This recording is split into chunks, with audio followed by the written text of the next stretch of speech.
So I asked Dave, and I'm sure the question will be asked, is he part of the Wilson family out in the Mosier area, the Mayerdale farm? No. His boss, the man he works with, bought the farm from the Wilsons, and all those orchards as you go down the hill and turn the corner to go over toward Mosier. But he's a historian, Eastern Oregonian, very much interested in the history, and has put this wonderful program together of a part of our history that would be lost, really, if people did not do this kind of investigation. So, Dave, we are yours. Thank you very much.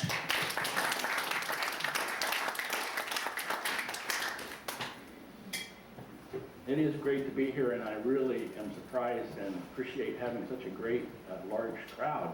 Didn't know what to expect, and this is fantastic. So this program is on the lost Japanese community of Mosier.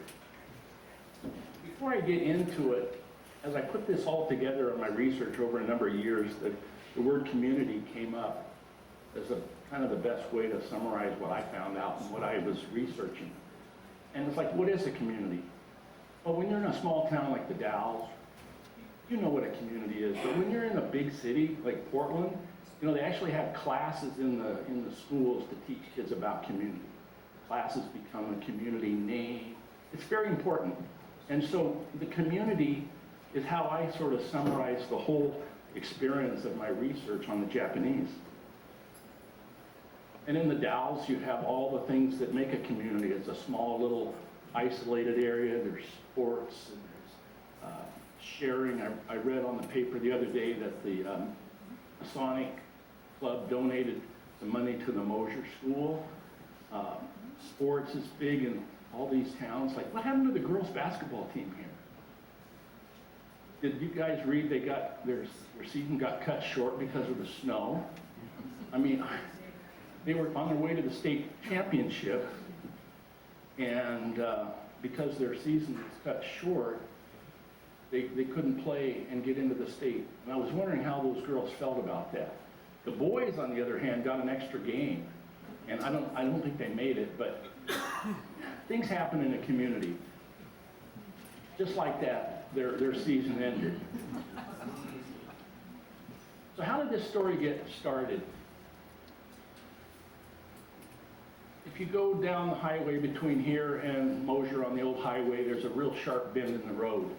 And there's an old white house there. I'm sure you've all seen it. If anybody hasn't seen it, it's worth the drive. As Carl said, my boss owns a company in Wilsonville where I work, and he bought this property.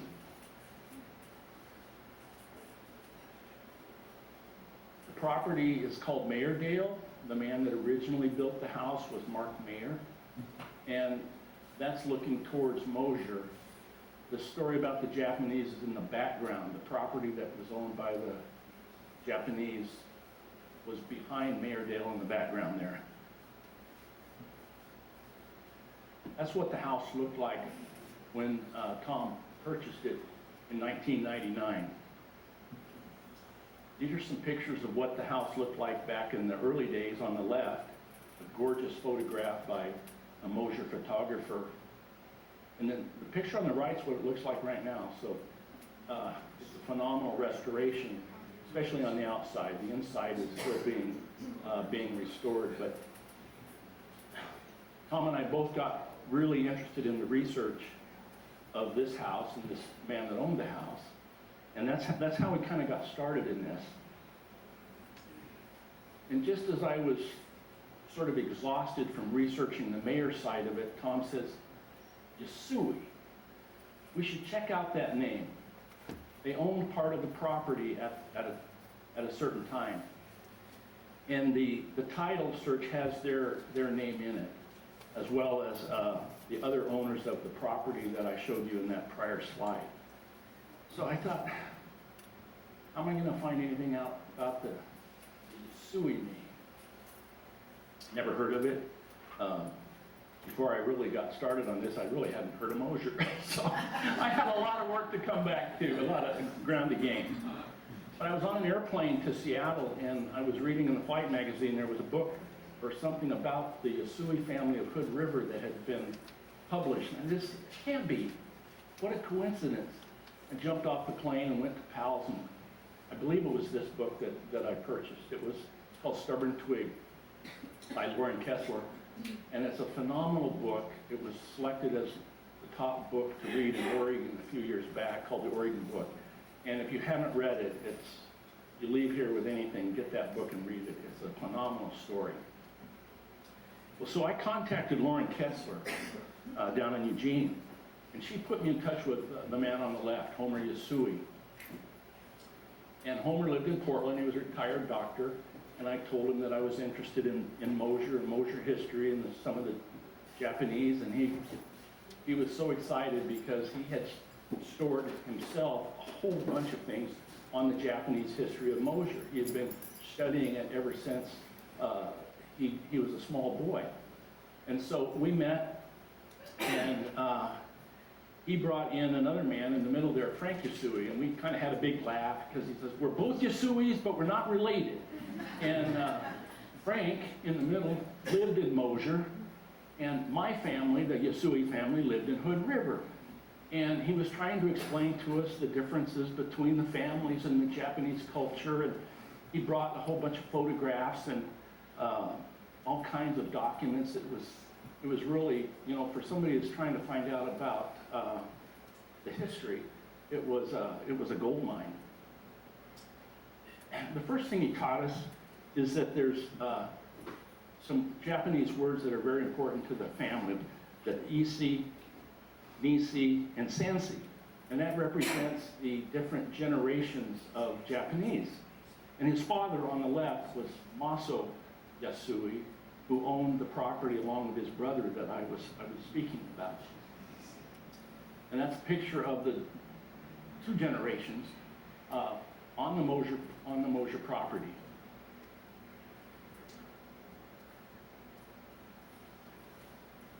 His family had 9 kids, and they lived in Hood River. So there's really kind of 2 parts of this story: the Hood River Yasuis, then the other Japanese that lived on the Mosier property. The Hood River Yasuis, who that book is about, this was just their summer farm. And so Homer, who was the man that we met, he would come there in the summer mainly and enjoy the beautiful property. But the story is certainly very significant because of the Hood River Yasuis. And mainly because Mr. Yasui was the leader of the Japanese in the whole area. Not only was he quite a businessman, he owned a store in Hood River, he owned farmland in Hood River, but he was kind of the liaison. He spoke English fluently, and so he was the go-between between the bankers and the Japanese. And he was a very prominent person and also very successful. And here I'm sitting in the room with his son, and he's brought a box of archives with him, and we're going, wow, this is amazing. And this was their summer home. This picture was taken in front of their summer home in Mosier. This is one of the shots of the Japanese area that is currently part of Mayerdale. It's part of the property that Tom owns. That lake is still there. And, here's this 80-some-year-old man talking about how when he was a little kid on this lake and how much fun it was to be hiking around this area, and they were so fond of their experience in Mosier. And in the background are some of the areas where the Japanese families lived, which I'll get into in a minute. And then this rock outcropping is quite significant in this Japanese story also, and I'll get to that in a minute. I started looking at that photo, and I realized that I had seen it in a Mosier history brochure, an early Mosier publication. And there it is, that picture, something very similar to it in the early 1910 brochure. This was one of the most interesting stories. that took place during one of our first meetings, said there was a packing house on the property, and it was a school. It was a Japanese language school. And he told fond memories of that, where he would, as a young boy, they'd go up and they'd steal fruit from the Yasuis, the other Yasuis, rip the heart out of the watermelon, eat the good stuff, and throw the rest away. And he'd sit under that shade of that canopy. And he brought this photo, and this was the packing house, which is no longer there. And he thought his father had built that building, and my research told me otherwise. It was built by the prior owner in 1907. And that building was also in the early Mosier brochures.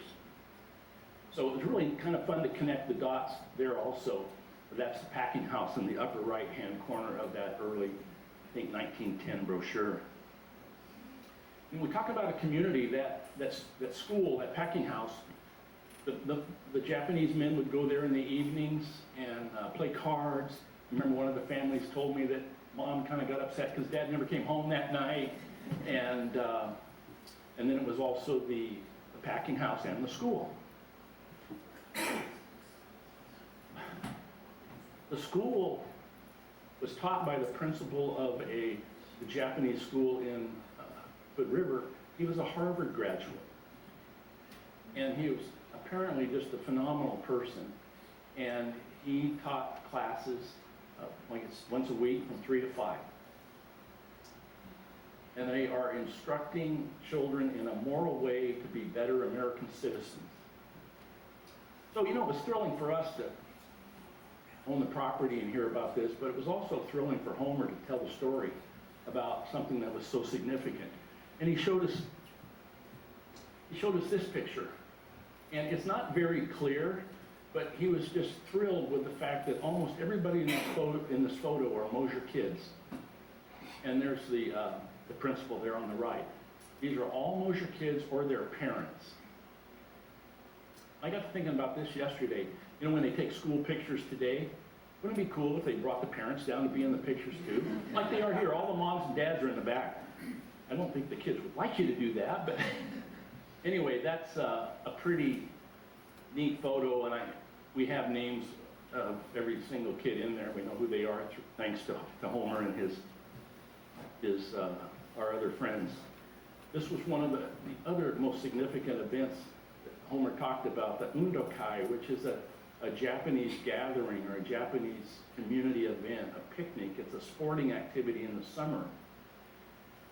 And they would gather on the Mosier property, and these kids carrying American flags, walking in a row, along a rope, all dressed in their little Japanese clothes. And they went down to the ocean, or to the river, to Columbia, and participated in these games. And I love this photo because in the back, you can see all these old cars sitting there. And remember that hill I told you about in that first photograph? That's where this photo was taken, on the top of that hill. He called it Weber Hill. And they have some pictures, and not the best in the world, but these are like a 3-legged race down on the beach. This was in 1923.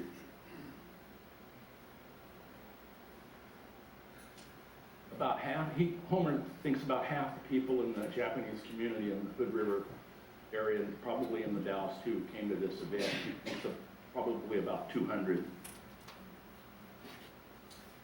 So that's a bit about the Yasui family and the property they own. But when did the Japanese first come to Mosier? In the 1900 census, there were 34 Japanese in the Mosier census. In 1910, there were 5 Japanese on the property. So this was really long before Yasui's bought it. So this was 1908. Mr. Yasui had gone out and talked to all the Japanese residents in the valley, and they were going to enter a float in the Rose Festival Parade, and they were getting involved in all the activities.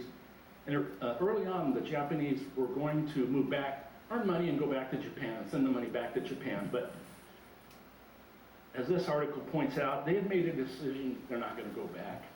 They're going to stay. And why not? Hood River's gorgeous. Mount Hood's there. It reminds them of Mount Fuji in Japan. It's great agriculture. They decide to stay. And Mr. Yasui was the liaison to communicate this. Well, 10 years later, there were a lot of Japanese here, and they were buying a lot of land. They were doing a lot of being successful, and there was a lot of resentment that was taking place in the 20s. One of these, they were trying to negotiate to figure out how to get along, and so there was an agreement they were working on. And one Hood River resident said, well, I would like to ask if in the proposed agreement, will it include any provisions for birth control? There was just a lot of resentment to the Japanese increasing their presence in the valley. 56 Japanese own 1,000 acres. There's 275 residents. These others are permitted to buy proportionately. The Orientals own 5,000 acres, a third of the tillable land. Everybody's really upset about it. And we've got 65 picture brides. The Japanese have 65 picture brides, and the district contained 96 children who, under existing constitutional rights, are American citizens. So there was a lot of resentment, and it wasn't not only in Hood River, it was in Mosier. I was in Mosier the first of the week, and I asked them their attitude. What do you think about it?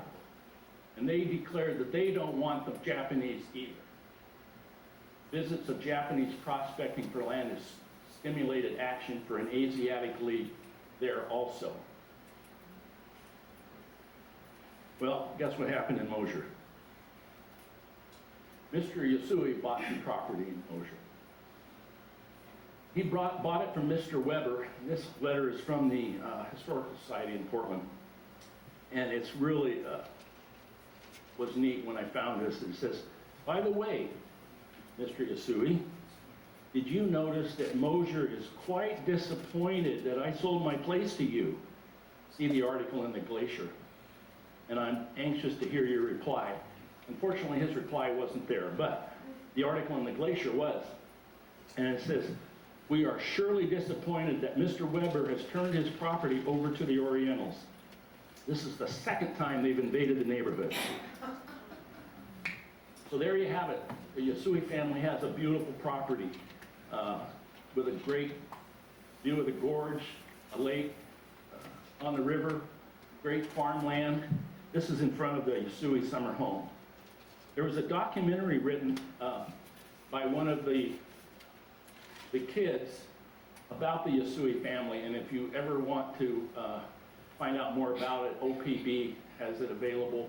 You can rent it at the library. It's called A Family Gathering. It's a very good story. And this picture of Mr. Yasui was taken on the top of that hill.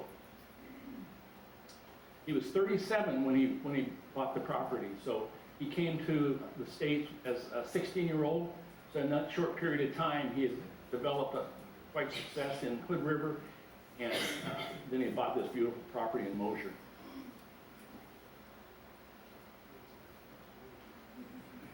These are all Mosier kids, with the exception of two kids. These are in front of the Yasui house. So we got to looking into it a little bit deeper, and some of I couldn't have done this without a lot of help from my Mosier friends that are very interested in the research. And Marilyn Shaw typed up school records and postal records of all of the Japanese kids that had attended the Mosier school. And we went through this list, and we sent them to the Japanese family, and they corrected the names and different things. But we ended up, there was the two Yasui families, two Kachita families, the Nakamoto family that had 12 kids, and their other kids. So this is a listing of all those kids that were on those school register or that had been in Mosier. Through Homer, we got in touch with most of those families, and they brought in all of their photographs and they drew maps for us. We had just an amazing participation, and this is an overview. You can see hopefully this will mark here. Right here's the Mayor House, the old White House. And then the Yasui property is right here. That was in the background. There was also some Japanese here and over here. Where's the lake you were referring to? Oh, right there. Yeah.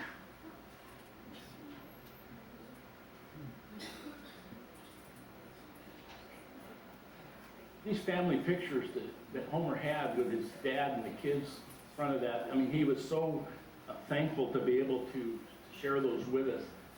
And Mr. Yasui was one of the first people, probably was the first person to to grow asparagus and sell it. And this first carload of grass ever shipped from here left by Refrigerated Express. It's kind of funny that grass is now another great crop in Oregon, isn't it? He was kind of ahead of his time.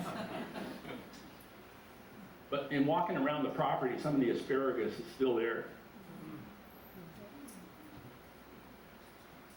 Homer asked, can I bring my family? Can we get together and visit the old homestead? And so they did. We had several reunions with his family, and they came and looked about, where they did this and that and played here, and the games and the hiking back and forth. And one of the brothers, Shu Yasui, died in 2014, and they came back and wanted to do a memorial on the farm. So that's the Nisi, the Sansi, and the Yansi generations. The Kajita family lived in Walla Walla, and they had quite a trove of photographs. They had 3 kids, Mary, Pablo, and Francis. They moved to Mosier in 1925. Beautiful family. This is where they lived.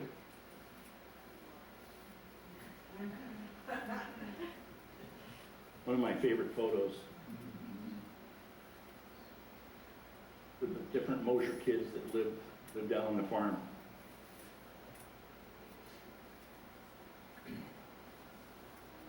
Very professional photographs. There's Mary, Habo, and Francis. And what was really thrilling for me was there they are when we met. And the stories were all right from their heart. Another family is the Kanemasu family. It has 6 kids. This photo was taken in 1924. Sometimes you see a photo like this, and it's the stuff in the background that's just as interesting, like the building, the gasoline building, and one of the maps drew out a building called the Boy House. And when Homer saw that, he started laughing. Oh, I forgot that we called buildings the Boy House. And that's where their help lived. Mr. Nakamoto and Mr. Kanemasu. Mom and her 2 kids. Watt and George. 1929. The American Legion presented 2 medals to 2 students in the 8th grade for best scholarship and character. Those to whom the medals were given were Dora Proctor and George Kanemasu. They came to a reunion. There they are.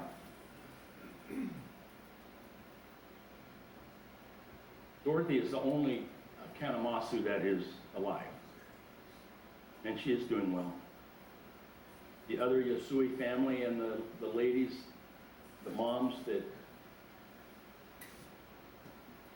were on the farm, this was taken in 1938.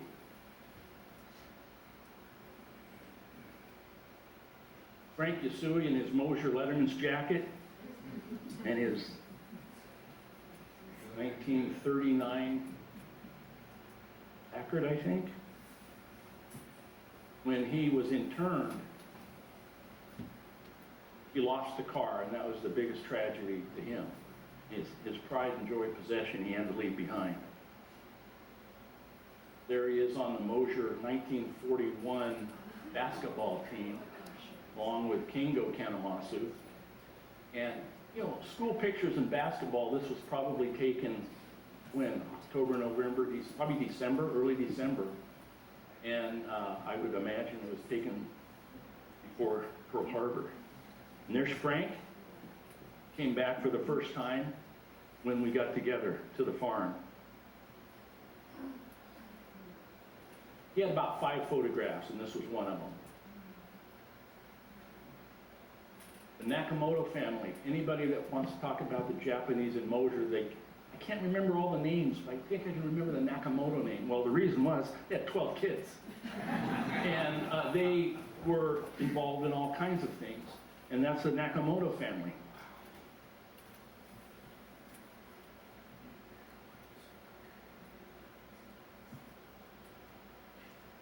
Love this picture. This is from their house overlooking Memaloose Island, because they lived right there. They didn't live in that one area that I spoke of. So that's where the Nakamotos lived.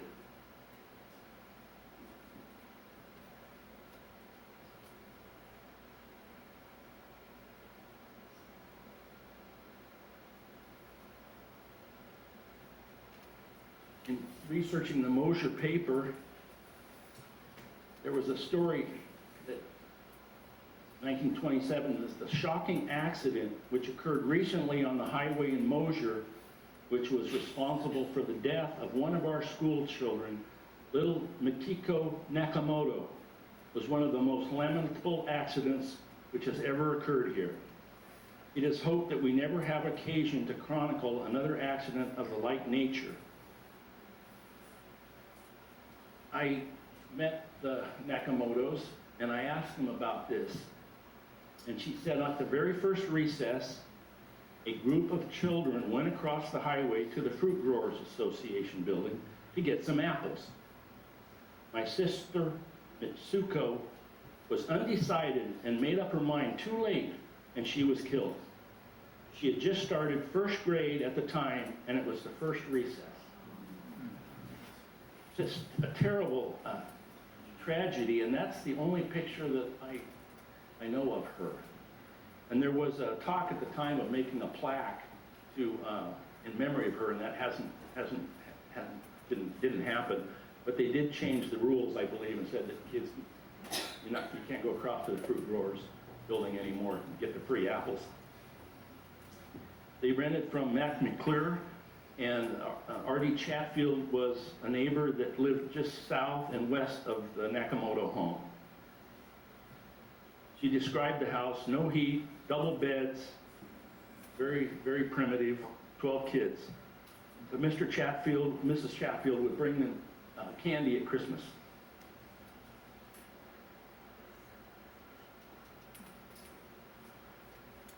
Love this picture, it's on Memaloose Island.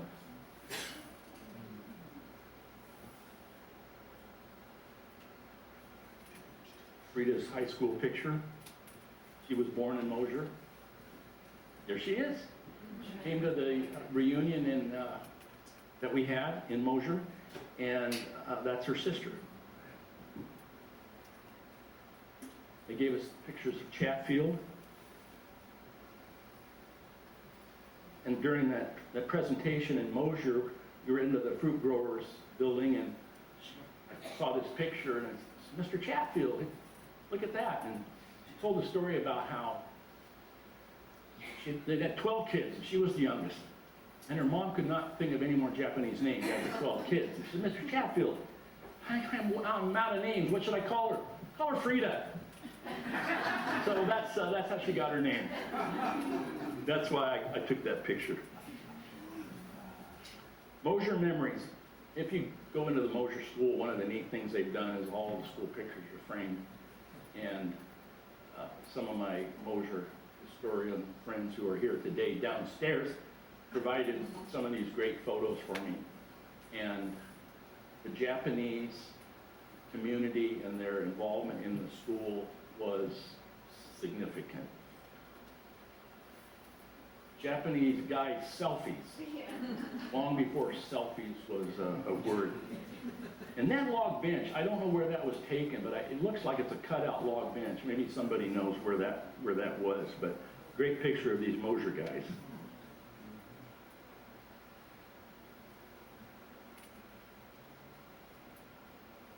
Summer picnics in Mosier.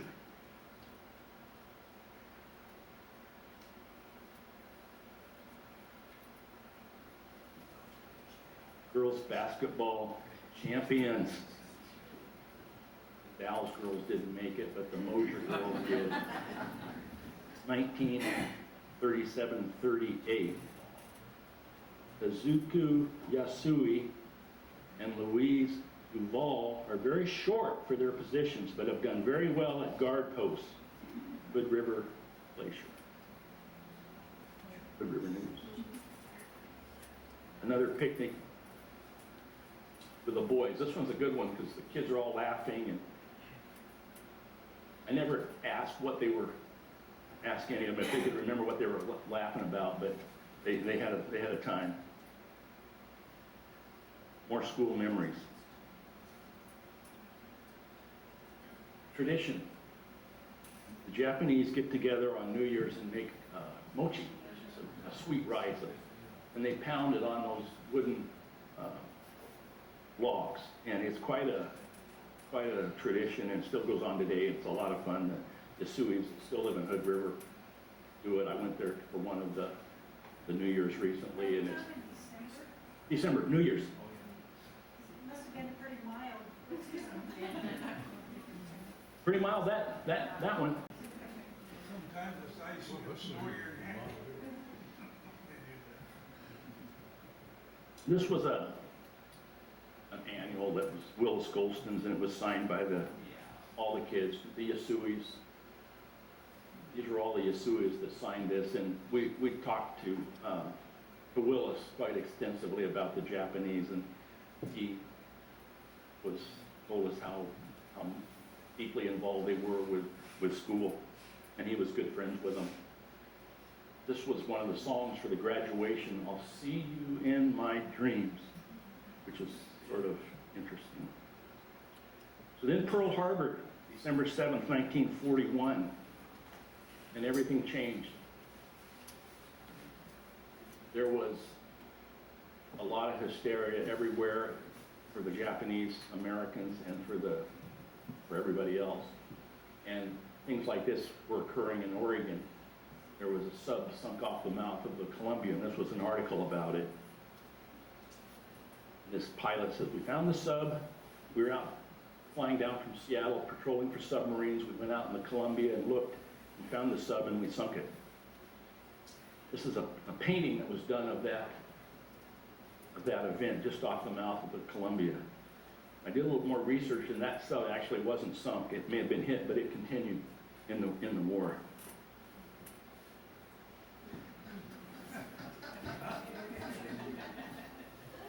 So, in February 1942, Executive Order 9066 was put forth by the President. And it basically said it cleared the way for incarceration of the Japanese Americans, German Americans, and Italian Americans to go into U.S. concentration camps. This photo, I believe, is the last photo that was taken of the Mosier Japanese kids. It was May 11th, 1942. And I saw in the background there a notice, a poster, and it looked very similar to the Japanese evacuation posters that I'd seen. And I asked about it. It says, "Yes, we left our home for Pinedale Assembly Center in Fresno, California on May 13th, 1942 from the Hood River Railway Station under armed guard. The notice on the post is for our evacuation, Mary and Habo, Tahita. So Doris told me that her dad was the principal, and he's in the back, Robert Lewis. Doris is here. Her aunt is in the middle, holding hands with the Japanese girls. So, you know, it must have been an incredible situation to have this happen downstairs. They left, and they really never returned. One of the Yasui's, men Yasui, forced himself to get arrested to challenge the curfew. The father, Maso, was arrested about 6 days after Pearl Harbor and was put in prison for 4 years. And one of the reasons that they convicted him was they found in his home a map of the Panama Canal. And they accused him of plotting to blow up the Panama Canal. And so at trial, said, can you explain this map, Mr. Yasui? Yeah, my kids drew it in school. It's a map of the Panama Canal. Well, no, we think you were going to blow up the Panama Canal. Can you prove to us that you were not going to blow up the Panama Canal? And he went to jail. He went to prison for 4 years.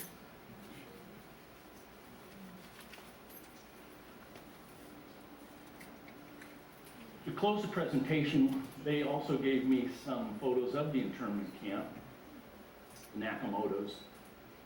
This was in Heart Mountain, Wyoming. We lived here, Block 6, Barrack 7. They had school, they had scout troops, they had sports, they had activities, they did different things. That flower was kind of interesting because I wrote a book on this. It's over there. I didn't want to upstage these guys on their books, but Marilyn Shaw saw the flower in the book. So I think I've seen that flower before. And she went home and came back. We were up at Mayerdale, and she brought me this box. And in this box, put my keys in there, was this flower. And it's almost identical to that one. And this one also. And it's to Miss Hunter from the Nakamoto family. Miss Hunter was the postmistress in Mosier for many, many years. And Marilyn's dad, Willis, had this in his collection. I'll let you take a look at it afterwards. Don't touch it, it's pretty fragile.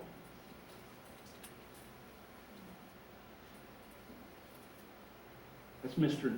Nakamoto, and I think what a forlorn look. Just be yanked out of your farm and sent to this place with all your kids. Minyasui says, it is my belief that no military authority has the right to subject any United States citizen to any requirement that does not equally apply to all the other U.S. citizens. If we believe in America, if we believe in law and justice, then each of us, when we see or believe errors are being made, has an obligation to make every effort to correct them. And he fought to his dying day for the rights of citizens to not be thrown in jail by your government. It was a sad day when they came and took those kids. They didn't show up, and all of a sudden they were gone. Good kids, good families. Mosier Story interviews by Delbert Husky. That piece of artwork is in Mosier. What's left? We found this on the beach. We've got the flowers. When Frank Yasui came to visit, first thing he did was went to the barn and opened the door and look there. His name was carved on the barn, and he had remembered that as a kid. Those are the flowers. Those are the families that we interviewed. We are all born for a purpose, and that purpose is to make this world a better place. Maso Yasui. As an update, Min Yasui was posthumously received from President Obama, America's highest civilian honor, the Presidential Medal of Freedom. March 28th is Minyasui Day in Oregon, as proclaimed by the Oregon legislature to honor his life. And I think last year they did a nice memorial in Hood River at the library. Well, thank you very much. I want to make special thanks to my Mosier researcher friends. They continue to help me with everything.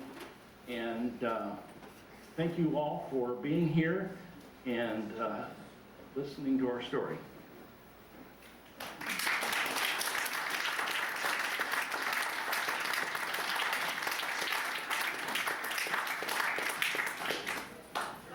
Will you take some questions? Yeah.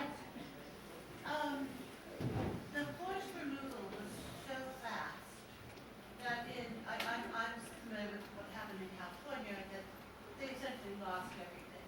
And it was pennies on the dollar if they even got that. Did any of them, well, what do you know about the confiscation of their properties, their businesses, or who bought it, and what was paid for it relative to its value? I don't know a lot of the details. Dorothy Kanemasu, the lady that had the wine bottle, they left all of their things at their house on the farm, and everything was stolen. So she had no photographs, she has nothing. But they were able to keep the farm, because I didn't. Well, they were just working on the farm, the Kanemasus. Oh, right, okay. The Yasuis sold it pennies on the dollar. Yeah.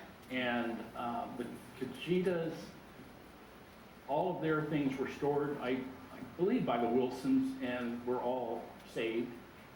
The Yasuis had the store, they lost that. They lost pretty much everything other than one piece of property that they still farm today in Hood River. And so it's a little bit of this and that, where some of them lost all their belongings and some didn't.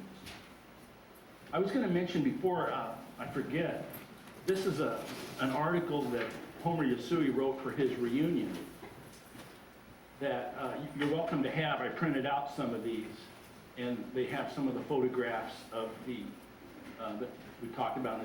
Homer's a great writer, great story. This is the book that Stubborn Twig, you can pick it up anywhere. When it was the Oregon book, they gave them away. This is a photo book that I made using all these photos, and I just did it on Costco. So if you want a copy of this, I can get one for you. They're like $30 or $32. And you just tell me you want one and tell me what Costco you live at, and Costco will send it to you, and you go pick it up, pay for it. And I think all of these, the Japanese have bought probably 70 of these. And they were so thrilled to see all of this, and some of them were saying, my parents would never talk about this, but this book has got them to talk about it. And I did that a few years ago, and this Christmas I got a couple more calls. Can you print 13 more of those? So they really liked it, and I think all the photographs are in there. Yes? Well, I actually grew up with the Yasuis in Hood River. We bought the property in '73 on Straight Hill Road, and the Yasuis, which was Chop Yasui, and I have kids from Corey and Kim. I think they can hear me probably. I actually like my Okay, so, yeah, we grew up on Straight Hill Road, and the Yasuis were the orchard that were right next to us, and that was Chop Yasui, or Ray Yasui. And I can't remember his wife, it might have been Susan, and I don't remember. And Kim and Corey were the kids. And the Davises actually bought their farm from them and then resold it back when they came back. So that's why they still have the farm in Hood River. So, yeah. Also, Yasui, many of the Japanese in Hood River said, we do not want you back. We do not want any Japanese back. And they weren't welcome. And there were quite a few things that took place that you may have heard about, where they took the Japanese names off of the American Legion plaques, and so he did not move. He did not move back, but They did put them back on though. they did put him back on. And one of Yasui's neighbors did not like living next to them, but they did live next together for quite some time. They got to be really good friends. And then they were very, very helpful when the war broke out, and they became great friends. I just had a comment. I grew up in the Central Valley of California, and when the Japanese were interned in our little town, in our area, their farms were all farmed by my grandfather, my uncles, and the surrounding community. And when they were released and came back to the community, their farms were given back to them just as the way they were. And I says, there are some good stories out of it, but you know, it was wrong that they were interred. And that's one of the reasons I came here. I wanted to see what happened, whether any of the local people had the guts to stand up and give their farms back to them, which I assume they assimilated in many cases. That happened in the Yakima Valley too, and the Sakamotos came back to their farm equipment, their cattle, their dairy operation, their, they're decent people. There are people that did it. Yeah. Hanayamas, the Nagamatsus, Shimazus, they all got their farms back, just the way they left them.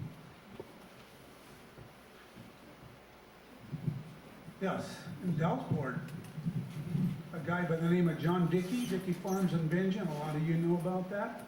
He came in there and he farmed those farms over there for the Japanese Americans there.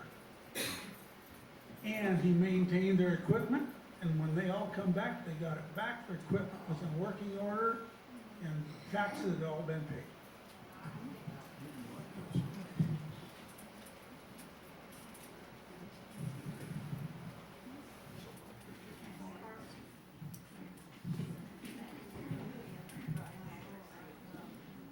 In Spokane County, what they did was the Japanese properties that they had lost in Spokane County told them the properties had to be turned back over to the Japanese.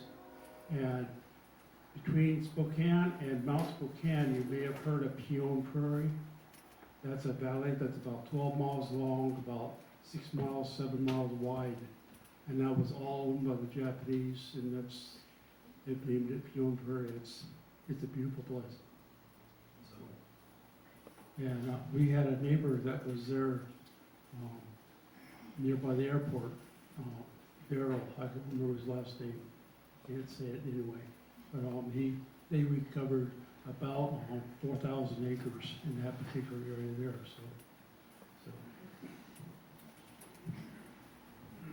I went to a genealogy training in Hood River here a few years ago, and part of their program was high school, junior high and high school age youth who were beginning their journey into finding out about their families. And so as they went around the lunch table, the things that the kids had to say weren't terribly different than what we had all experienced. And then this little Japanese girl got up and she says, "We just found this letter in my grandmother's things." And it was dated December 7, 1941. And her grandmother had a brother in Seattle. And the first line of the letter was, "What are we going to do?" And of course, as we all know, that was decided for them. But that has stayed with me. Are you telling me that?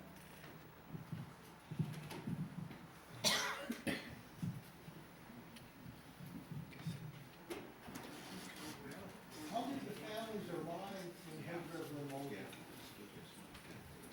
How did they survive? Well, how did they arrive? How did they settle there? I don't know, but I have my suspicion because of that early census, there were Japanese living on this property that Yasui's bought. And I believe since Mr. Yasui was so involved with everything that was going on, he knew about that property. And this was in the early 1900s, and it was sold to Mr. Weber from Chicago. And Mr. Weber was, the relationship between Mr. Weber and Mr. Yasui was phenomenal, and all the letters are at the Historical Society. And Mr. Yasui got into some financial times during the 20s and couldn't pay all of the dollars due, but Mr. Weber was like, I know you will when you can. You know, tell your wife hello and your family. It's just a great relationship through a lot of hardship. And but I think it was those early settlers in that area that made him familiar with that property in Mosier.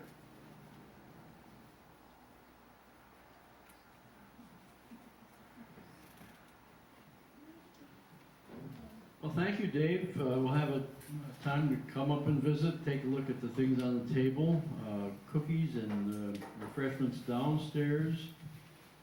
We do another program at the beginning of the summer season, so late May, early June sometime, we'll have an annual meeting, which is a very short meeting, but another program, and then of course next February.